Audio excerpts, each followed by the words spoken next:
गोचर भगवान श्री कृष्ण में अहेतुकी यानी बिना किसी अन्य कारण के और व्यवधान रहित अखंड प्रेम लक्षणा भक्ति चित्त में उदय करके और जिसके आचरण से चित्त सम्यक रूप से प्रसन्नता प्राप्त करे, वही व्यक्ति का परम धर्म है। अहेतुकी यानी शुद्ध भक्ति के लिए ही भक्ति की जानी चाहिए, पुत्र, धन, यश या दुख निवृत्ति के लिए नहीं। ऐसी भक्ति स्वरूपतः आनंददायिनी होती है और मनुष्य के चित्त को स्वाभाविक आनंद प्रदान करती है। और इसी बात का वर्णन श्री हरि भक्ति विलास में किया गया है। ऐसी अखंड प्रेम लक्षणा भक्ति हमारे चित्त में केवल एकादशी देवी प्रज्वलित कर सकती है। इस दिन उपवास करके पूर्ण श्रद्धा से गोविंद नाम का जप करने से व्यक्ति के सभी पाप नष्ट हो जाते हैं और वे अपने साथ अपनी पीढ़ियों का भी उद्धार कर देते हैं। एकादशी तिथि पर भगवान श्री गोविंद का नित्य स्मरण, पूजा अर्चन करते हुए और भक्तिमय कार्य में वृद्धि करते हुए व्यतीत करना चाहिए। एकादशी हमें तो मोक्ष प्रदान करती ही है, साथ ही हमारे पूर्वजों को भी मोक्ष मार्ग पर ले जाने की क्षमता इस एकादशी तिथि में है। और ऐसी ही परम पावन मोक्षदायिनी एकादशी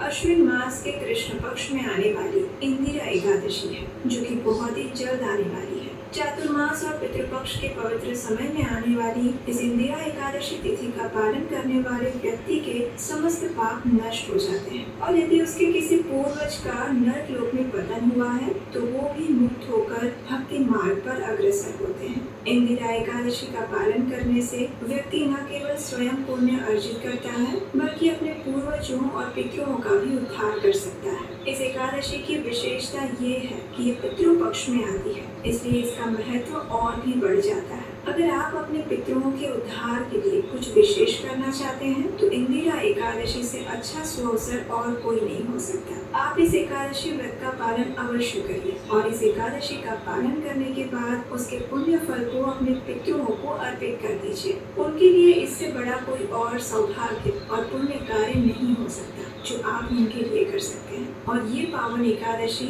इस वर्ष आ रही है 28 सितंबर 2024 शनिवार के दिन। इस दिन ब्रह्म मुहूर्त का समय है प्रातः 4:42 और सूर्योदय होगा 6:18 पर। इस एकादशी का